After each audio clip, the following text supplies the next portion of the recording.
الرحمن الرحيم. أولادي طلبة أولى إعدادي. الدرس الأولاني طبعا هنا بيقول لي تعريف النسبة. النسبة هي عبارة عن المقارنة بين كميتين من نفس النوع. هي المقارنة بين كميتين من نفس النوع، مثلا زي إيه؟ النسبة بين طول وطول، مساحة ومساحة، حجم وحجم، محيط ومحيط. يبقى لازم يكون لهم نفس النوع أو نفس الوحدة. تمام. أما بالنسبة للنسبة ليس لها تمييز، يعني ما نجيش نقول إيه 2 على 3 سم ولا 2 على 3 وحدة مربعة، ملهاش تمييز خالص. طب نهوت لما يجي يقول لي النسبة بين ال A إلى B. طبعا هنا ال A إلى B بمعنى A نقطتين B. الله، طب هنا مكتوبة بالعربي، يبقى هنا ال A مكتوبة بالعربي A إلى B، بس لما نيجي نكتبها كده كنسبة يبقى A إلى B أو A على B. يبقى A ده الحد الأول والبي الحد الثاني. يبقى ده تعريف النسبة. النسبة هي المقارنة بين كميتين من نفس النوع، نسبة A إلى B بمعنى A إلى B أو A على B كالحد التاني. تمام؟ طيب، أما بالنسبة للمعدل هو إيه؟ هو المقارنة بين كميتين مختلفتين. يعني كلمتين مختلفتين زي ايه مثلا؟ يعني بيقول لي مثلا السيارة بتقطع 180 كيلو متر في 3 ساعات. اهو سيارة بتقطع 130 كيلو متر في 3 ساعات. يبقى ده اسمه معدل. يعني ايه؟ يعني الكمية دي غير الكمية ديت بالكيلومتر، ديت بالساعات او بالزمن. يعني توضع يبقى 130 على 3 او 180 على 3. تمام. طيب يبقى ديت كيلومتر على الساعة.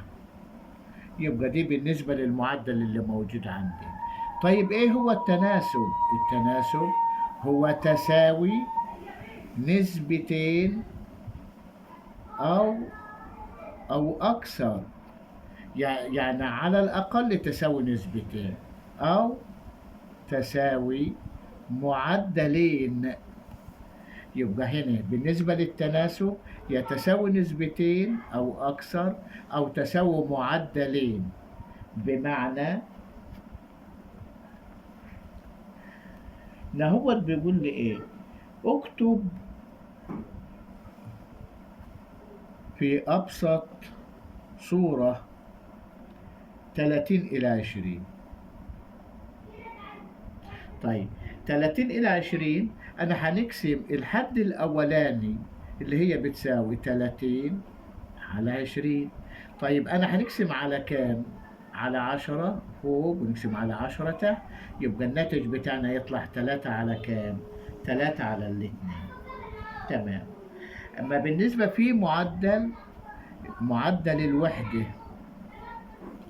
معدل الوحدة اللي هو عبارة عن مثلا يقول ايه يقول لي 180 كيلو متر على 3 ساعات.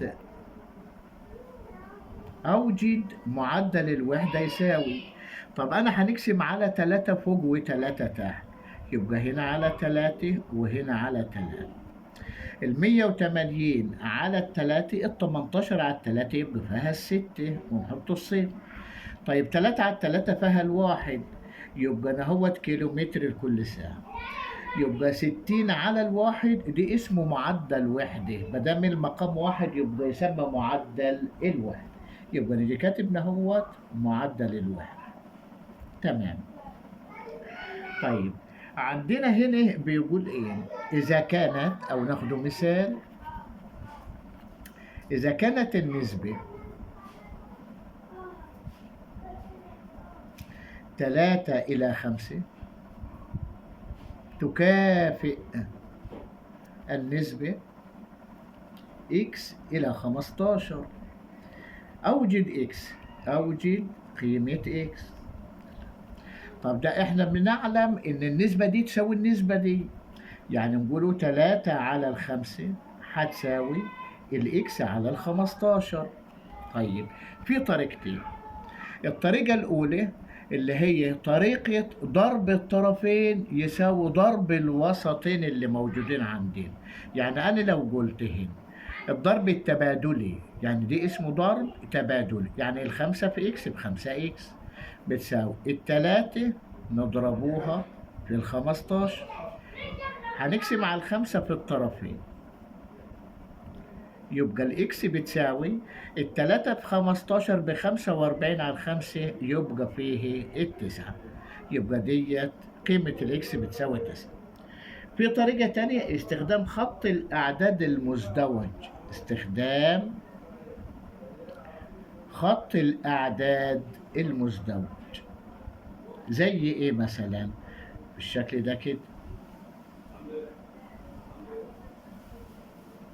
طبعا نهوت في البداية هنا 0 وهنا 0، ولكن ديت بالنسبة للوحدات اللي عندنا 3 ومضاعفات 3 6 9، بعد كده 12، بعد كده 15.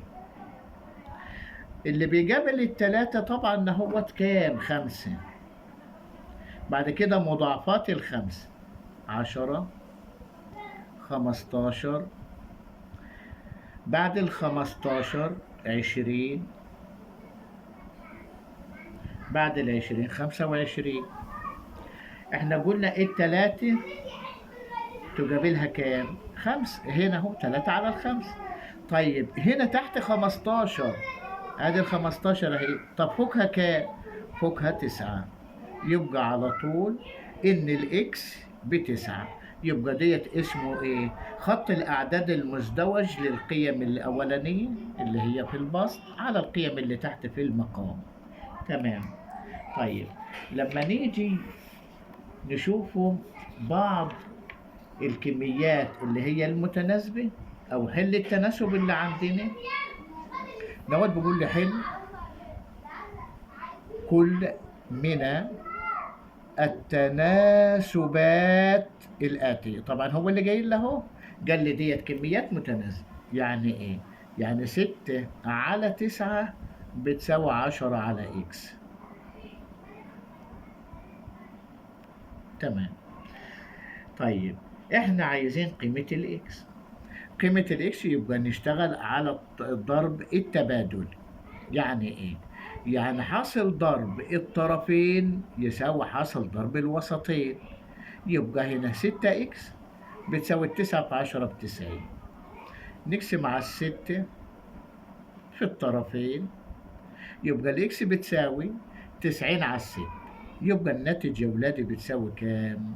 15. تمام؟ طيب لما نيجي نهوت ويقول لي مثلا على افتراض، بيقول لي حاول بنفسك. طبعا انت لازم ايه تكون على درايه كافيه ازاي تعرف تخلص نفسك في المسائل دي. كميات متناسبه